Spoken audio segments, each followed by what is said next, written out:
Good afternoon, welcome to good health. ఈరోజు మనం spondylitis గురించి తెలుసుకుందాం. అసలు స్పాండిలైటిస్ అంటే ఏంటి, వీటి సిమ్టమ్స్ ఏ విధంగా ఉంటాయి, అలాగే ఎటువంటి ట్రీట్మెంట్ అందుబాటులో ఉందో తెలియచేయడానికి మనతో పాటు హోమియోకేర్ ఇంటర్నేషనల్ డాక్టర్ అంబిక గారు ఉన్నారు. వారిని అడిగి మరిన్ని విషయాలు తెలుసుకుందాం. Hello doctor.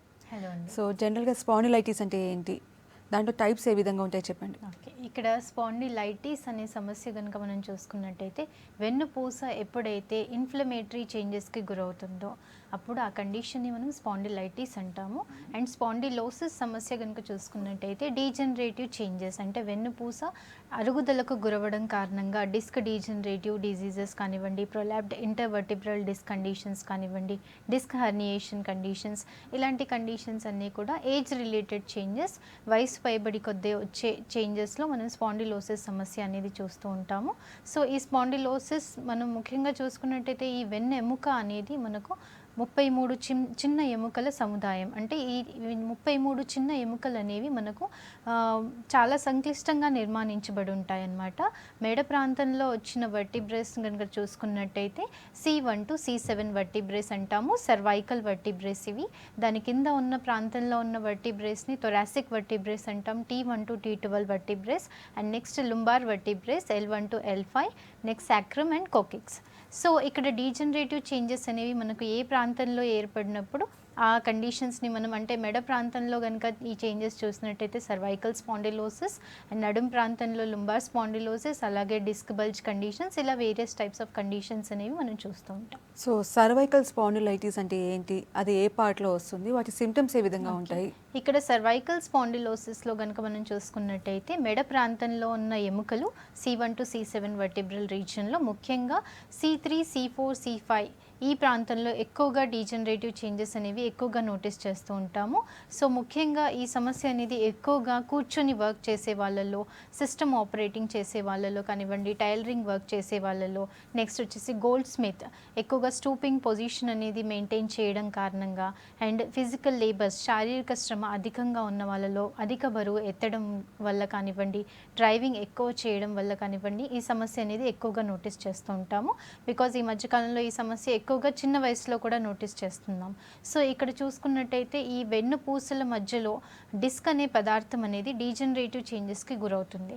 ఇలా డీజనరేటివ్ చేంజెస్కి గురవడం కారణంగా ఇనీషియల్గా నెక్ పెయిన్ అనేది తీవ్రమైన మెడ నొప్పి ఉండడము, ఆ నెక్ పెయిన్ అనేది కనుక అశ్రద్ధ చేసినట్టయితే రేడియేటింగ్ పెయిన్ కనిపించడము, అంటే మెడ ప్రాంతంలోంచి భుజాల వరకు, చేతుల వరకు ఏదో ఒక వైపు డిపెండింగ్ అపాన్ అక్కడ డ్యామేజ్ ఎటువైపు ఉందనేదని, అంటే నర్వ్ కంప్రెషన్ ఎక్కువగా ఎడం వైపు ఉందా కుడి వైపు ఉందా దాన్ని బట్టి మెడ నొప్పి అనేది చేతుల వరకు, టిప్స్ ఆఫ్ ద ఫింగర్స్ వరకు, చేతి వేళ్ళ వరకు కూడా తిమ్మిరి, మంట, మొద్దు బారినట్టు అనిపించడము, స్పర్శ కోల్పోవడము, గ్రిప్ కోల్పోవడము, ఇలాంటి సమస్యలు అనేవి కండిషన్ని కనుక అశ్రద్ధ చేసినట్టయితే ఇలాంటి సమస్య వరకు కూడా వెళ్ళిపోతూ ఉంటుంది. నెక్స్ట్ వచ్చేసి ఒక్కోసారి ఛాతి పట్టేసినట్టుగా ఉండడం, బికాస్ మెడ ప్రాంతంలోంచి కూడా మనకు నరాలు అనేవి అంటే బ్రెయిన్ నుంచి వచ్చే నర్వ్స్ ఏవైతే ఉంటాయో మెడ ప్రాంతంలోంచి భుజాల వరకు, చేతుల వరకు సరఫరా అవుతుంటాయి. కాబట్టి depending upon the nerve compression అక్కడ ఛాతి పట్టేసినట్టుగా ఉండడం, ఊపిరి పీల్చుకోవడం కష్టతరంగా మారడం, ఏదో ఒక వైపు చెవిల వరకు కూడా పెయిన్ అనేది రేడియేట్ అవుతూ నమ్నెస్గా అనిపించడము, రైట్ ఆర్ లెఫ్ట్ ఇయర్లో కూడా నమ్నెస్, వర్టైగో సెన్సేషన్ అంటూ ఉంటాము, ఒక్కసారిగా కళ్ళు తిరిగినట్టు అనిపించడం, అక్కడ నర్వ్ కంప్రెషన్ తీవ్రత అనేది తెలుపుతుందన్నమాట. ఈ లక్షణాలని బట్టి ఈ లక్షణాలని మనం సర్వైకల్ స్పాండిలోసిస్ సమస్యలో చూస్తూ ఉంటాం. సో ఇందాక సర్వైకల్ స్పాండిలైటిస్ అనేది చిన్న వయసులో వాళ్ళలో కూడా కనిపిస్తుందని చెప్తున్నారు. సో జనరల్గా ఏజ్ గ్రూప్ వాళ్ళలో కనిపిస్తుంది. ఇక్కడ స్పాండిలోసిస్ అనేది మనం చూసుకున్నట్టయితే అరుగుదల ప్రాసెస్, ఇది ముఖ్యంగా వయసు పైబడే వాళ్ళలో ఎక్కువగా చూస్తూ ఉంటాము. లైక్ 40+ ఇయర్స్లో ఆస్టియోపోరోటిక్ చేంజెస్ కారణంగా, డిస్క్ డీజనరేటివ్ చేంజెస్ కారణంగా ఈ సమస్య అనేది ఏజ్ రిలేటెడ్ చేంజెస్ ఇది వరకు చూసినట్టయితే. ఈ మధ్య కాలంలో చూసుకున్నట్టయితే ఆక్యుపేషన్ వైజ్, లైక్ ఇది వరకు చెప్పినట్టు కూర్చొని వర్క్ చేయడం కానివ్వండి, టైలరింగ్ వర్క్ చేయడం వల్ల కానివ్వండి, డ్రైవింగ్ ఎక్కువగా ఉండడం వల్ల కానివ్వండి, ఇలాంటి కండిషన్స్ అంటే ఇది ఫేవరబుల్గా కనిపిస్తూ ఉంటుంది. ఇలాంటి రోజు ఎక్స్పోజ్ అవ్వడం కారణంగా ఇది స్పాండిలోసిస్కి గురవడానికి ఛాన్సెస్ ఉంటాయి. ఇంకా కొన్ని కండిషన్స్లో యాంకైలోజింగ్ స్పాండిలోసిస్ అనే కండిషన్లో పూర్తిగా వెన్నెముకని అఫెక్ట్ అవ్వడం అనేది చూస్తూ ఉంటాం. సో యాంకైలోజింగ్ స్పాండిలైటిస్ గురించి చెప్పండి, సిమ్టమ్స్ ఏ విధంగా ఉంటుంది, ప్లస్ ఏ పార్ట్లో ఎక్కువగా పెయిన్ వస్తుందంటారు? ఓకే, ఇక్కడ యాంకైలోజింగ్ స్పాండిలోసిస్ అనేది ఒకటి ఆటో ఇమ్యూన్ డిజీజ్ అని చెప్తూ ఉంటాము. అంటే శరీరంలో రోగనిరోధక వ్యవస్థ ఏదైతే ఉంటుందో అది సొంత కణాలపైనే వ్యతిరేక ప్రభావం చూపించడం కారణంగా యాంటీబాడీస్ అనేవి ఉత్పన్నం అవ్వడం అనేవి చూస్తూ ఉంటాం అన్నమాట. సో ఇందులో పూర్తిగా వెన్నెముక, తుంటి, కాలి వేళ్ళల్లో పూర్తిగా ఈ వ్యాధి అనేది ప్రభావితం చేస్తూ ఉంటుంది. అండ్ దీంట్లో ఏమవుతుందంటే ఆ వెన్నెముక చుట్టూ ఉండే డిస్క్ కానివ్వండి, మృదులాస్థి కానివ్వండి, కండరాలు అనేవి పూర్తిగా డీజనరేషన్లోకి గురైపోయి బొంగు కర్రలా మారిపోవడం, బ్యాంబూ స్పైన్ అంటూ ఉంటామన్నమాట. సో ఇందులో పూర్తిగా వెన్నెముక అనేది బొంగు కర్రలా మారిపోయి స్టిఫ్నెస్ ఎక్కువగా కనిపిస్తూ ఉంటుంది. మెడ ప్రాంతం కానివ్వండి, నడుం ప్రాంతంలో కానివ్వండి స్టిఫ్నెస్ వచ్చేసి ఎలాంటి కదలికలు కూడా చేయలేని విధంగా సమస్య అనేది బాధ పెడుతూ ఉండడము. నెక్స్ట్ వచ్చేసి తుంటి దగ్గర పెయిన్ ఎక్కువగా ఉండడం, నడవలేని పరిస్థితి, ఇలాంటి లక్షణాలు ఎక్కువగా మనం యాంకైలోజింగ్ స్పాండిలోసిస్లో చూస్తూ ఉంటాము. ఇది ముఖ్యంగా 20 to 30 ఇయర్స్ ఏజ్ గ్రూప్ మధ్యలో డయాగ్నోస్ అవుతుంది. అండ్ ఆటో ఇమ్యూన్ కండిషన్ కాబట్టి అక్కడ ఫ్యామిలీ హిస్టరీ కనిపించవచ్చు, కనిపించకపోవచ్చు. ఆల్ ఆఫ్ సడన్ అన్నోన్ కాజ్తోని డయాగ్నోస్ అవ్వడం అనేది చూస్తూ ఉంటాము. దీని కాంప్లికేషన్స్ చాలా తీవ్రంగా ఉంటాయి. అండ్ నెక్స్ట్ వచ్చేసి HLA-B27 అనే యాంటీజెన్ పరీక్ష ద్వారా ఈ వ్యాధి అనేది నిర్ధారణ అనేది చేయడం అనేది జరుగుతుంది అనమాట. ఓకే, నిజామాబాద్ నుంచి కాలర్ ఉన్నారు. హలో మేడం, నా పేరు అశోక్ మ్యామ్. నమస్తే అండి అశోక్ గారు. అయితే నాకు ఈ కొద్దిగా మేడం తిమ్మిర్లు చెప్పండి. చెప్పండి అశోక్ గారు. తిమ్మిర్లు మేడం, చేతులు ఇట్లా మర్రాయి మేడం. ఒక్కోసారి మన చేతి షేక్ అవుతుంది, ఇట్లా ఓకే ఓకే చేతులు కానీ ఇట్లా రెండు చేతులు షేక్ అవుతాయి. ఓకే. ఏజ్ ఎంత అండి ఇప్పుడు మీది? 28. 28 ఇయర్స్. ఓకే, ఏం చేస్తుంటారు? మేడం ఓకే, మెడ నొప్పి అది ఏమైనా ఉంటుందండి? లైట్ ఉంటాయి కానీ కాకపోతే చేతులు షేక్ అవడం వల్ల అది వాటర్ ఇట్లా చిన్న ప్లాస్టిక్ గ్లాస్ వాటర్ తాగరాదు. Okay okay. ఈ మధ్య కాలంలో బరువు ఏమైనా తగ్గడము, పెరగడం ఇలాంటి చేంజెస్ ఏమైనా నోటీస్ చేస్తున్నారండి? ఏం లేదు మేడం, బరువు అంటే ఓకే, బరువులో ఎలాంటి మార్పులు రాలేదు. ఇలాంటి మాట్లాడదు. ఓకే, ఫైన్ అండి. సో ఇక్కడ వచ్చేసి చేతులు షేక్ అవుతున్నాయి అంటే ట్రెమర్స్ అండి, ఫైన్ ట్రెమర్స్ అనేవి కనిపిస్తున్నాయి. సో ఇక్కడ ఏంటంటే ఫస్ట్ ఆఫ్ ఆల్ కొన్ని ఇన్వెస్టిగేషన్స్ అనేవి కన్ఫర్మ్ చేసుకోవాల్సి ఉంటుంది. లైక్ B12 టెస్ట్ అనేది, విటమిన్ D3 టెస్ట్ అనేది కూడా చేయించండి. దీంట్లో మేజర్గా ఏమైనా అబ్నార్మాలిటీస్ ఏదైనా ఉంటే ఇలాంటి సిచ్యువేషన్స్ అనేవి కనిపిస్తుంటాయి. నెక్స్ట్ వచ్చేసి thyroid profile T3, T4, TSH అనే టెస్ట్ అనేది చేయించండి సార్. దీని ద్వారా ఏంటంటే అక్కడ మనకు థైరాయిడ్, హైపర్ థైరాయిడిజం కండిషన్స్లో కూడా ట్రెమర్స్ అనేవి అబ్జర్వ్ చేస్తూ ఉంటాము. సో పరీక్షల తర్వాత మనం నిర్ధారణ అనేది చేసుకొని దాన్ని బట్టి ఎలాంటి ప్రాబ్లం ఉంది అనేది దాన్ని బట్టి ట్రీట్మెంట్ అనేది ఇవ్వడానికి ఛాన్సెస్ ఉంటాయి. సో ఇన్వెస్టిగేషన్ చేయించుకొని ఒకసారి దగ్గరలో ఉన్న బ్రాంచ్ని కన్సల్ట్ అవ్వండి. ఎలాంటి ప్రాబ్లం అయినా కానివ్వండి, మన దగ్గర ట్రీట్మెంట్ అనేది అవైలబుల్లో ఉంటుందండి. సో లంబార్ స్పాండిలైటిస్ గురించి చెప్పండి. సిమ్టమ్స్ ఏ విధంగా ఉంటుంది, అసలు ఎందువల్ల వస్తుందంటారు? ఇక్కడ లుంబార్ స్పాండిలోసిస్లో కనుక చూసుకున్నట్టయితే నడుం ప్రాంతంలో ఉన్న L1 to L5 వర్టిబ్రేస్ ఏవైతే ఉంటాయో వాటిలో మనకు ఈ వెన్ను పూస మధ్యలో డిస్క్ అనే ఒక గుజ్జు లాంటి రబ్బరీ కుదురు లాంటి పదార్థంతో దాంతోపాటు నర్వ్స్ కానివ్వండి, కండరాలు కానివ్వండి ఈ వెన్నెముక నిర్మాణంలో మనం చూస్తూ ఉంటాం అన్నమాట. సో ఎప్పుడైతే లుంబార్ స్పాండిలోసిస్లో కనుక మనం లక్షణాలు వైజ్ కనుక చూసుకున్నట్టయితే అక్కడ నడుం నొప్పి, ఇనీషియల్ స్టేజెస్లో నడుం నొప్పి ఉంటూ నెమ్మదిగా కొద్ది రోజులు అశ్రద్ధ చేసినట్టయితే ఆ నడుం ప్రాంతంలో వాపుకు గురవ్వడము, నెక్స్ట్ రేడియేటింగ్ పెయిన్ కనిపించడము, అంటే నడుం ప్రాంతంలోంచి అరికాల వరకు కూడా ఏదో ఒక వైపు రేడియేటింగ్ పెయిన్ కనిపించడం అనేది నోటీస్ చేస్తూ ఉంటాము. సో ఇక్కడ ఏంటంటే ముఖ్యంగా అక్కడ డిస్క్ అనేది డీజనరేటివ్ చేంజెస్కి గురవడం కారణంగా ఆ డిస్క్ బల్జ్ సిచ్యువేషన్స్ అనేవి ఫేస్ చేయడం కారణంగా ఇలాంటి సమస్యలు అనేవి కనిపిస్తూ ఉంటాయి. డిస్క్ అనే పదార్థం అనేది బయట ఉన్న పొర, అన్యులస్ పొర అనేది చిట్లిపోయి న్యూక్లియస్ పల్పోసిస్ అనే జెల్లీ లాంటి పదార్థం అనేది బయటికి బల్జ్ అయిపోయి అందులోంచి కెమికల్ రేడియన్స్ అనేవి రిలీజ్ అయిపోయి అది నర్వ్స్ పైన కంప్రెషన్కి గురి చేస్తూ ఉంటుందన్నమాట. దీన్నే నర్వ్ పించింగ్ అంటూ ఉంటాము. ముఖ్యంగా ఇక్కడ లుంబార్ స్పాండిలోసిస్ కేసెస్లో ఏంటంటే సయాటికా అనే నరం పైన తీవ్రమైన ఒత్తిడికి గురవుతుందన్నమాట. అంటే ఈ సయాటికా నరం అనేది ఒక లాంగెస్ట్ నర్వ్, మనకు శరీరంలో అన్ని నరాల కంటే కూడా చాలా పెద్ద నరం అండి. సో ఇక్కడ వచ్చేసి మనకు ఏదో రెండు వైపులా ఈ నర్వ్స్ అనేవి ఉంటాయి, right side and left side. So ఎక్కడైతే కంప్రెషన్కి గురవుతుందో ఆ ప్రాంతంలో నడుం నొప్పి, తీవ్రమైన నడుం నొప్పి, రేడియేటింగ్ పెయిన్ ఉండడము, కూర్చున్నా నిల్చున్నా నొప్పి అనేది ఎక్కువ అవ్వడము, తుమ్మినా దగ్గినా కానీ పెయిన్ ఎక్కువ అవ్వడం అనేది నోటీస్ చేస్తూ ఉంటాము. తిమ్మిర్లు మంటలు ఉండడము, కూర్చొని లేసినా నిల్చోలేకపోవడము, ఇలాంటి లక్షణాలు అనేవి తీవ్రంగా మనకు lumbar spondylosis and sciatic neuritis కండిషన్స్లో చూస్తూ ఉంటాం. ఓకే, నెక్స్ట్ కాల్ తీసుకుందాము. హలో హలో, నమస్తే అండి, నమస్కారం చెప్పండి మీ సమస్య చెప్పండి. మేడం. నేను 2009లో మిద్దె నుంచి కింద పడ్డా మేడం. ఓకే అయితే పడ్డప్పుడు మిద్దె నుంచి కింద పడ్డప్పుడు ఏంటంటే ఇట్లా మన కాలు అనేది పైకి తలకాయ కిందికి పడితే ఇట్లా ఏదో మెడలు ఇట్లా ఇరిగినట్టు పడ్డా. ఓకే మామూలుగా ఇట్లా నెత్తిని ఇంత లావు వాసింది మేడం, బాగా ఇంత లావుగా వాసింది మీద. ఓకే అయితే అది అప్పుడు ఏదో మామూలుగా ఇట్లా వాసి పొద్దుగా చూస్తే గడ్డలాస్తున్నది, ఏదో తగ్గుతుంది అనుకుని మామూలుగా 5-6 రోజులకు తగ్గింది మేడం అది. ఓకే ఒక ఎంబడే ఆ నుంచి ఒక చెయ్యి కుడి కాలు పొడిచి కంప్లీట్ బలం లేకుండా అయిపోయింది. మంచిగా నేను వాడు వర్క్ చేస్తాను, మేస్త్రి పని చేస్తాను, కంప్లీట్ అది గంటల బలం లేకుండా అయిపోయింది కాలు చేతుల. ఓకే అండి. ఇంకా మళ్ళీ ఒక 6 months తర్వాత నేను సిటీలో ఆటో నడుపుకుంటుంటే అక్కడనే సిటీలో ఉన్న సిటీకి వచ్చి ఆటో నడుపుకుంటున్నా. ఓకే ఇంకా కంప్లీట్ మొత్తం ఇంకా ఈ నెత్తి అంతా ఈ చెవు మీద ఎంతో నొప్పి లేచి ఒక పక్క వన్ సైడ్ రైట్ సైడ్ మొత్తం కంప్లీట్ గా నెత్తి ఇంతలా వాస్తుంది మేడం, ఇంతలా వాసి ఓకే ఈ మెడ సైడ్ల మీద మధ్యలో నడుము నొప్పి, కాలు పూర్తి వన్ సైడ్ కంప్లీట్ పూర్తిగా ఇంకా మొత్తం నొప్పి లేచి ఇప్పుడు మామూలు ఒక కన్నం నీళ్ళు కావడం, ముక్కులాగా నీళ్ళు రావడం, కంట్లాగా నీళ్ళు కావడం, ఓకే ఓకే ఇలాంటి జరుగుతుంది మేడం. బరువు కూడా తగ్గిపోయినా, చాలా వరకు బరువు తగ్గిపోయినా మేడం, కంప్లీట్ బరువు ఓకే తగ్గిపోయింది. ఎంఆర్ఐ తీయించారండి? ఎంఆర్ఐ తీయించిన మేడం. ఓకే తీయించలేదు?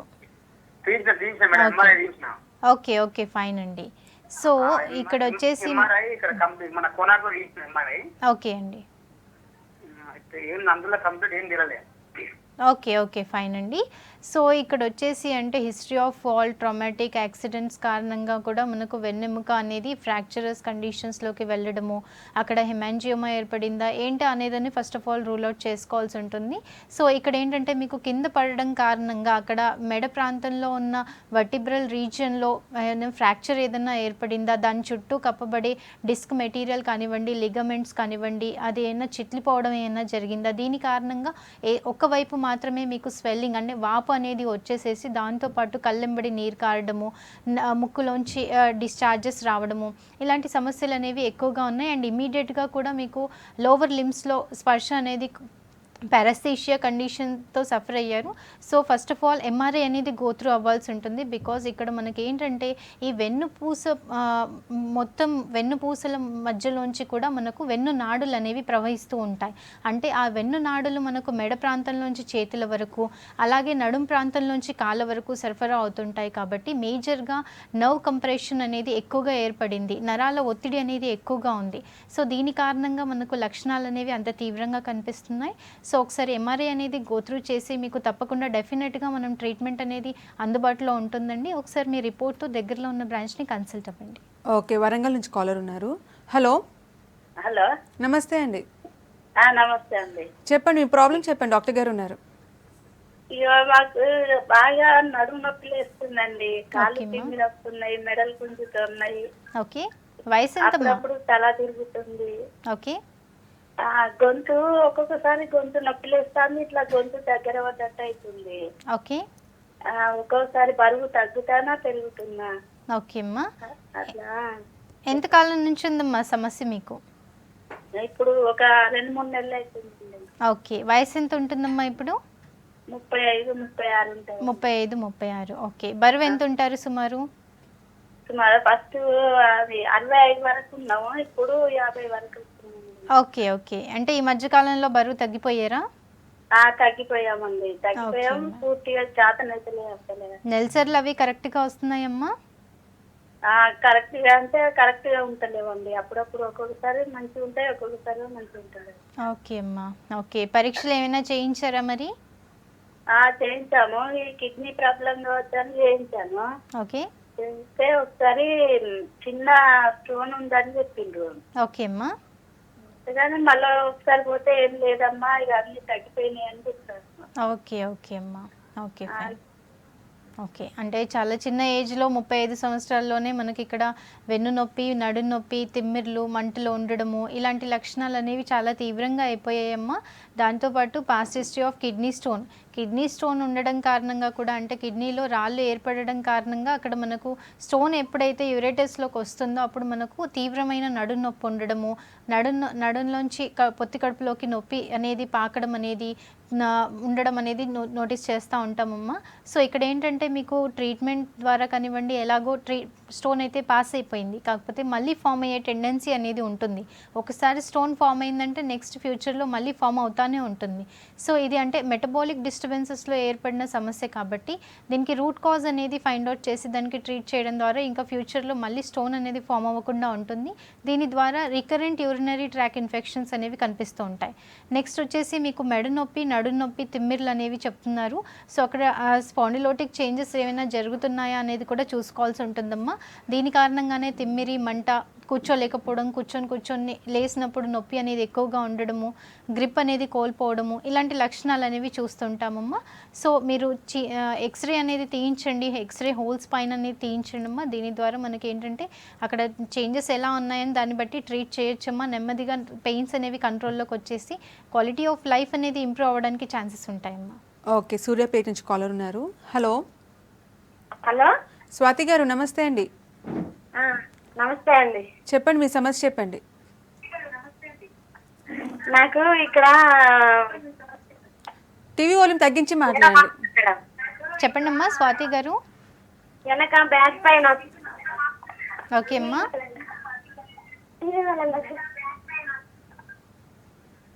ఎంతకాలం నుంచమ్మా? సో బ్యాక్ పెయిన్ వస్తుందని చెప్తున్నారు. సో డిస్క్ ప్రాబ్లమ్స్ అయి ఉంటుంది, దాని గురించి చెప్పండి. ఓకే. సో ఇక్కడ బ్యాక్ పెయిన్ అనేది మనకి ఇక్కడ ఏంటంటే ముఖ్యంగా చిన్న ఏజ్లో చెప్తున్నారు. సో పోస్ట్ డెలివరీ తర్వాత కూడా మనకు స్త్రీలలో ముఖ్యంగా శారీరక శ్రమ అది ఎక్కువగా ఉండడం కారణంగా ప్రెగ్నెన్సీ టైంలో బరువు మోర్ దెన్ 8 to 9 kgs బరువు అనేది పెరుగుతుంటారు. కాబట్టి ముఖ్యంగా పోస్ట్ డెలివరీ ఫీమేల్స్లో ఏంటంటే ఈ సమస్య అనేది నోటీస్ చేస్తూ ఉంటామండి. సో ఇక్కడ ముఖ్యంగా అక్కడ ఏంటంటే పైరిఫార్మిస్ అనే మజిల్ ఏదైతే ఉంటుందో ఈ కండరం పైన మనకు ఒత్తిడి ఎప్పుడైతే స్పాజంకి గురవుతుందో ఆ సిచ్యువేషన్స్లో పోస్ట్ డెలివరీ తర్వాత ఒక 7-8 నెలల వరకు బ్యాక్ పెయిన్ సమస్యతో suffer అవుతుంటారమ్మా.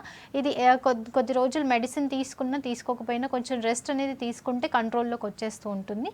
This is common. And next వచ్చేసి various types of back pain, అంటే అక్కడ ట్యూమరస్ కండిషన్స్ కారణంగా కానివ్వండి, టీబీ కండిషన్స్ ద్వారా కానివ్వండి, అక్కడ ఏ టైప్ ఆఫ్ ప్యాథాలజీ ఉందనేదని first of all rule out చేసుకోవాల్సి ఉంటుంది. దాన్ని బట్టి ట్రీట్మెంట్ చేస్తే పెయిన్ అనేది కంట్రోల్లోకి రావడమే కాకుండా అక్కడ ఫర్దర్ డీజనరేషన్లోకి వెళ్లకుండా ఉండడానికి ఛాన్సెస్ ఉంటాయి. ఓకే, వరంగల్ నుంచి కాలర్ ఉన్నారు. Hello madam. నమస్తే అండి. నమస్తే అండి. చెప్పండి రాజు గారు, చెప్పండి సమస్య చెప్పండి. మా మదర్ కి కీళ్ళ నొప్పులు బాగున్నాయి మేడం. ఓకే అండి. వయసు ఎంత అండి మీ మదర్ది? 55 ఉంటుంది మేడం. ఓకే. ఇప్పుడు ప్రస్తుతానికి ఎక్కడ ఉన్నాయండి కీళ్ళ నొప్పులు? కీళ్ళప్పుడు మోకాలు మేడం. మోకాళ్ళల్లో. ఓకే.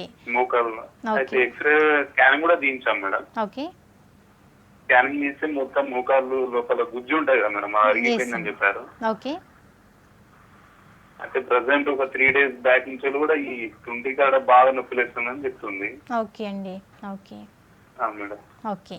సో ఇక్కడ వయసు కూడా 50+ years అండ్ 50+ yearsలో ముఖ్యంగా స్త్రీలలో మెనోపాజ్ దశలో మనకి ఏమవుతుందంటే హార్మోన్ ఇంబ్యాలెన్స్ కారణంగా అక్కడ కాల్షియం అబ్జార్ప్షన్ మెటబాలిజం అనేది తగ్గిపోయి కీళ్ళ అరుగుదల అనేది నోటీస్ చేస్తూ ఉంటాం.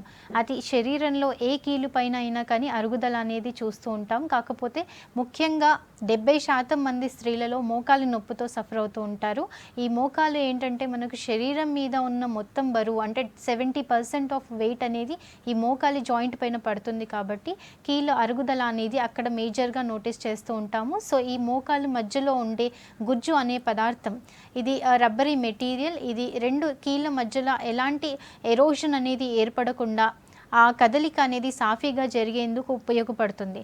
సో ఈ డీజనరేటివ్ చేంజెస్లో మనకి ఏంటంటే ఇక్కడ కార్టిలేజ్ అనేది అరిగిపోయింది. ఈ గుజ్జు పదార్థం అనేది అరిగిపోయి ఆ బోన్స్ మధ్యలో ఎరోషన్ అనేది ఏర్పడుతుంది. అంటే 2 కీళ్ళ మధ్యన రాపిడి అనేది ఏర్పడుతుంది. దాంతోపాటు కూర్చున్నా నిల్చున్నా కానీ నడవలేకపోవడము, ఇలాంటి సమస్యలు, ఒక్కోసారి కాళ్ళు వాపు వచ్చేసి బిగుసుకుపోయినట్టు అనిపించడము, చేతితో తాకినప్పుడు వేడిగా అనిపించడము, ఇలాంటి లక్షణాలు అనేవి కనిపిస్తూ ఉంటాయి. సో ఇక్కడ ఇనీషియల్గా ఒకే కీలుతో స్టార్ట్ అయిపోయి గ్రాడ్యువల్గా 2 కీళ్ళ పైన ఈ ప్రభావం అనేది చూపిస్తూ ఉంటుందండి. దీనికి మనకు హోమియో ట్రీట్మెంట్తో డెఫినెట్గా పెయిన్ అనేది కంట్రోల్లోకి తీసుకొని వచ్చి మూమెంట్ అనేది ఇంప్రూవ్ అయ్యే విధంగా, అంటే కదలికలు అనేవి రిస్ట్రిక్ట్ అవ్వకుండా ఉండడానికి ఛాన్సెస్ ఉంటాయండి. మీరు తీయించిన ఎక్స్రే రిపోర్ట్తో ఒకసారి దగ్గరలో ఉన్న బ్రాంచ్ని కన్సల్ట్ అవ్వండి. తప్పకుండా we can help you out. అంటే అడ్వాన్స్డ్ మెడిసిన్స్ అనేవి అందుబాటులోకి వచ్చాయి. ఎలాంటి పెయిన్ కిల్లర్ డిపెండెన్సీ కూడా అవసరం లేకుండా పెయిన్ అనేది కంట్రోల్లోకి వచ్చేస్తుందండి. ఓకే, మెదక్ నుంచి కాలర్ ఉన్నారు. Hello hello hello madam. నమస్తే అండి. నమస్తే మేడం. చెప్పండి, మీ సమస్య చెప్పండి, డాక్టర్ గారు ఉన్నారు. అదే మేడం, అప్పుడప్పుడు ఈపు వస్తూ ఉంటారు మేడం. ఓకే, ఏజ్ ఎంత అండి మీది? 20 మేడం. 20 years. అవును మేడం. ఓకే, ఏం చేస్తుంటారు? అదే వ్యవసాయం చేస్తాం మేడం. ఈ మధ్య మేడం. ఓకే ఓకే, ఈ మధ్య కాలంలో బరువులు ఏమైనా ఎత్తారా? ఎత్తుతాం మేడం. Okay okay fine. ఇంకా అయితే ఈపులు అది కాళ్ళు గిన చాలా నొస్తూ ఉంటాయి మేడం, తిమ్మర్లా లెక్క వస్తుంటాయి మేడం అప్పుడప్పుడు. ఓకే, అయితే అవిటికి ఏం వాడాలో చెప్పండి కదా మేడం. ఓకే, ఇక్కడ మీది ఏజ్ వచ్చేసి చాలా చిన్న ఏజ్ అండి. చాలా చిన్న వయసులో ఈ సమస్య అనేది కనిపిస్తూ ఉంది. ముఖ్యంగా ఏంటంటే శారీరక శ్రమ అధికంగా ఉన్నప్పుడు, అంటే బరువులు అధికంగా మోయడం కారణంగా కూడా ఈ వెన్నెముక అనేది గ్రాడ్యువల్గా ఒత్తిడికి గురైపోయి నొప్పికి గురవుతూ ఉంటుంది. సో దాంతోపాటు తిమ్మిర్లు అనే సమస్య కూడా చెప్తున్నారు. సో మీరు ఒక ఎంఆర్ఐ అనేది తీయించండి. అక్కడ మేజర్ చేంజెస్ ఏమున్నాయనేదని రూల్ అవుట్ చేసుకొని దాన్ని బట్టి ట్రీట్మెంట్ చేసుకుంటే మనకు ఫ్యూచర్లో ఎలాంటి ప్రాబ్లమ్స్ కాంప్లికేషన్స్లోకి వెళ్లకుండా ఉండడానికి ఛాన్సెస్ ఉంటాయి. ఒకసారి ఎంఆర్ఐ అనేది తీయించండి సార్. సో ఎటువంటి కాంప్లికేషన్స్ వస్తాయి ఈ స్పాండిలైటిస్ వల్ల? ఇక్కడ స్పాండిలైటిస్ సమస్యలో మనం ముఖ్యంగా చూసుకున్నట్టయితే ఏంటంటే, ఇక్కడ మనకు లుంబార్ రీజియన్లో కనుక చూసుకున్నట్టయితే ఈ నడుం ప్రాంతంలో సయాటికా నరం అనేది కూడా, ఈ నరంతో పాటు మనకు జనేంద్రియాలకు సరఫరా అయ్యే నర్వ్స్ కూడా ఈ నరంతో ఆరిజిన్ అయ్యి ఉంటాయన్నమాట.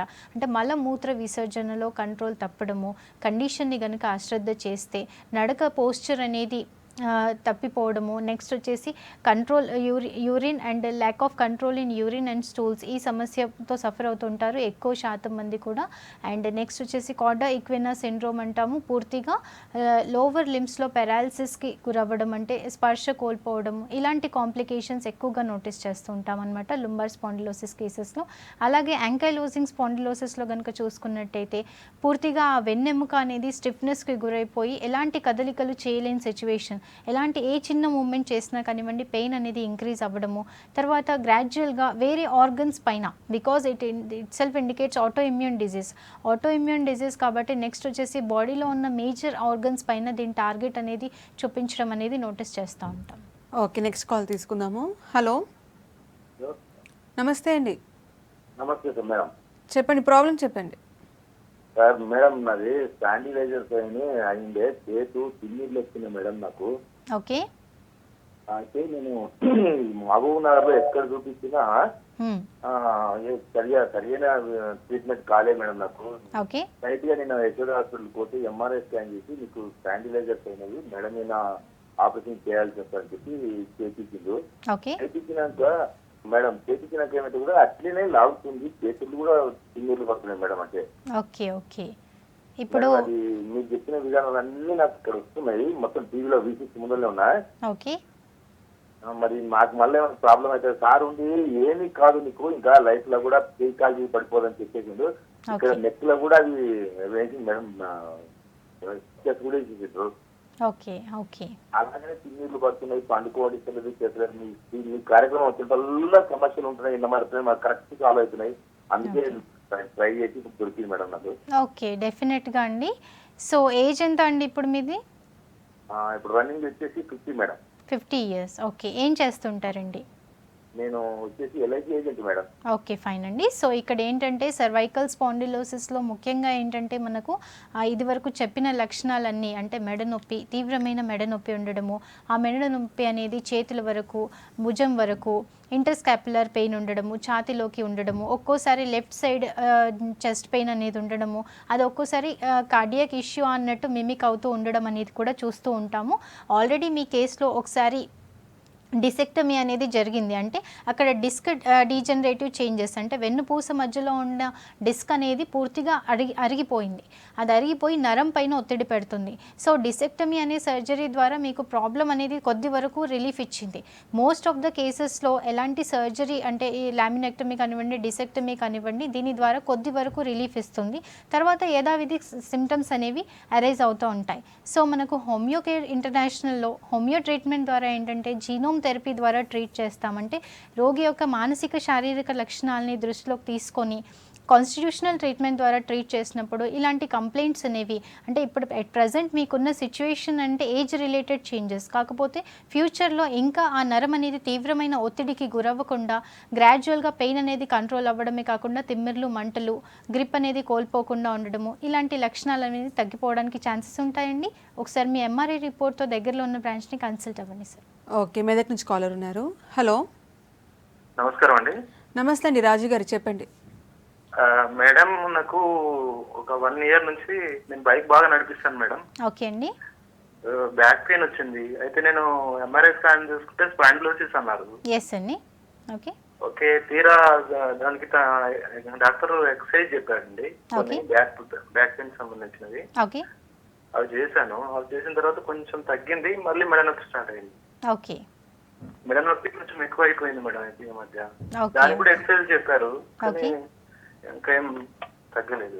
ఓకే, ఫైన్ అండి. ఇప్పుడు నడుం ప్రాంతంలోనే ఉందా అండ్ కాళ్ళ వరకు ఏమైనా రేడియేట్ అవ్వడం అనేది ఏమైనా ఉంటుందండి? ఏం లేదు మేడం, జస్ట్ నడుం పైనే ఉంది, కింద భాగంలో 2 కుర్చీల దగ్గర. ఓకే. పైన ఇప్పుడు మెడ నొప్పి ఎక్కువైంది. ఓకే, ఫైన్ అండి. సో ఇక్కడ మెయింటైనింగ్ కాజ్ అనేది ఎక్కువగా కనిపిస్తుందండి. అంటే మీరు చేసే డ్రైవింగ్ అనేది కూడా because more than 40 kilometres per day, ఎవరైతే ఎక్కువగా 40 కిలోమీటర్స్ కంటే ఎక్కువ దూరం ప్రయాణం చేస్తుంటారో, గతుకుల రోడ్లపైన ప్రయాణం చేయడం కారణంగా ఈ డిస్క్ అనే మెటీరియల్ అనేది గ్రాడ్యువల్గా డీజనరేషన్కి గురవడం అనేది చూస్తూ ఉంటాము. ఇదివరకు మీకు నడుం నొప్పి అనేది కూడా ఇనీషియల్ స్టేజెస్లో ఉంది. అది గ్రాడ్యువల్గా సర్వైకల్ రీజియన్లో కూడా వచ్చేసిందండి.